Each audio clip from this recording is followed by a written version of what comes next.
আমরা বর্তমান বাংলা ভাষা কার জন্য পাইলাম? এই যে আমলিগের প্রতিষ্ঠাতা কে? আজ পর্যন্ত অনেক লোক আমলিগ করে কেউ বলতে পারে না। আমলিগের প্রতিষ্ঠাতা মরহুম মওলানা আব্দুল হামিদ খান ভাসানী 1947 সালে বঙ্গবন্ধু শেখ মুজিবুর রহমানকে 4 জানুয়ারিতে তাকে আমলিগের নেতা বানায়।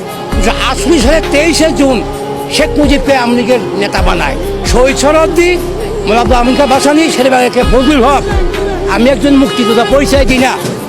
আমি 2 নম্বর সেক্টর, ঢাকাতে আছেন, আমি 2 নম্বর সেক্টর মেজর ATM হায়দারের আমি যুদ্ধকালীন ট্রেনিং কমান্ডার, অথচ আমি ভাতা পাই না। এই বর্তমান মুক্তিযোদ্ধা বিষয় মন্ত্রী উনিও রিকমেন্ড করছে আমার কাগজে, শাহজাহান খান নৌপরিমন্ত্রী উনি রিকমেন্ড করছে, শেখ সেলিমও রিকমেন্ড করছে, তাতে লাভ হয় না। 2005 সালে মাননীয় বিরোধী দলের নেত্রী মানে প্রধানমন্ত্রী দেশনেত্রী খালেদা জিয়া আমার 2005 সালে আমার এই অপারেশনটা 7.5 লক্ষ টাকা দিয়েছেন তিনি, 7.5 লক্ষ দিয়েছেন অপারেশন মাদ্রাস করার জন্য। আমি মুক্তিযোদ্ধা, এটা আমার বড় কথা। দেশ আমরা ভাতার জন্য যুদ্ধ করি নাই।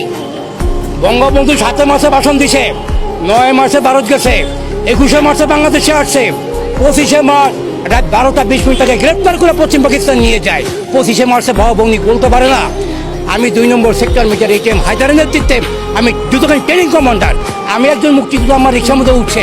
আমি জিজ্ঞেস করলাম, ভাই আপনি কি মুক্তিযোদ্ধা? হ্যাঁ আমি মুক্তিযোদ্ধা। আমাকে ঠিক আছে, কোনটা মুক্তিযোদ্ধা কাকে বলে, কত প্রকার কী কী, সর্বপ্রথম কোন অস্ত্রতে ট্রেনিং দিয়ে এসে সেই অস্ত্রের নাম কি, সেই অস্ত্র কয়েক লম্বা ছিল, সেই অস্ত্র কোন গুলি ছিল কি ছিল না বলতে পারে না। আমাকে 303 রাইফেল কাকে বলে, যে দেখতে কেমন, একসঙ্গে কটা গুলি লোড করে ফায়ারিং করতে হয়, কিছু বলতে পারে না। অথচ তারা বীর মুক্তিযোদ্ধা। অথচ আমি যুদ্ধকালীন ট্রেনিং কমান্ডার, আমার নেতৃত্বে 36টা গ্রুপ আমার নেতৃত্বে ট্রেনিং দিয়া আমি এই 2 নম্বর সেক্টরের সাব সেক্টর কমান্ডার মেজর হিমায়তুদ্দিন বীর বিক্রম, যার বাড়ি গোপালগঞ্জ কোটালীপাড়া, তার সেকেন্ড ইন কমান্ডো। আমার এফএফ কার্ড নাম্বার 00051 150 নম্বর কার্ড আমার। আমি অথচ বাংলাদেশ সরকারের মাধ্যমে আমি মুক্তিযোদ্ধার এখন পর্যন্ত পাই নাই। আল্লাহ যদি বাঁচায়, মরার আগে হলেও আমি আমার ভাতার দরকার নেই, যাতে সম্মানই যা পাই এই সরকার আমাকে দিবে না। পরবর্তী নেক্সট সরকার যদি আসে আমার প্রাপ্য আমি পাবো। যাই হোক, আমি এখন রিক্সা চালাই, ছেলে মেয়ে লেখাপড়া আমি শিখাতে পারি নাই। তবে আমার একটা দীর্ঘ বিশ্বাস, আমি বাংলার জন্য আমি যুদ্ধ করেছি, আমি গুলি খাইছি।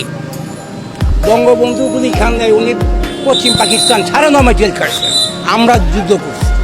এই হলো আমার দেশের পরিচিত একজন মুক্তিযোদ্ধা হইয়া আমি দেশের কাছে আমি গর্বিত যে আমি দেশটা স্বাধীন, পাকিস্তানি হানাদার বাহিনীদেরকে আমরা ই করতে পারছি। এবং বাংলাদেশ সব জায়গায় স্বাধীন হলো। 72 ঢাকা জেলা 2 নম্বর সেক্টর 72 মিরপুর স্বাধীন হয়েছে 1972 সালে 31 জানুয়ারি। মেজর হেলাল মোর্শেদ খান 6টি হেলিকপ্টার নিয়ে অপারেশন করে মেজর ATM হায়দারকে বলল যে বঙ্গবন্ধু বলল যে সারা বাংলাদেশ স্বাধীন হলো, আপনারা মিরপুরেও স্বাধীন হলো না। কারণটা কি? তখন মিরপুরের যুদ্ধকালীন ট্রেনিং কমান্ডার জহুরুদ্দিন বাবরকে মেরে ফেললো। সহকারী কমান্ডার মমিন কমান্ডার আমার বন্ধু, আমরা আবার সেই জেড ফোর্স গেরিলা বাহিনী নিয়ে 11টা আমরা গেরিলা বাহিনী নিয়ে 2.5টা বাসে লাখি আবার সংগ্রহ করে আবার সেই মিরপুরে 27 জানুয়ারি থেকে 31 জানুয়ারি 5 দিন আমরা অপারেশন করে মিরপুর স্বাধীন করি। এই ছিল আমাদের শেষ যুদ্ধটা।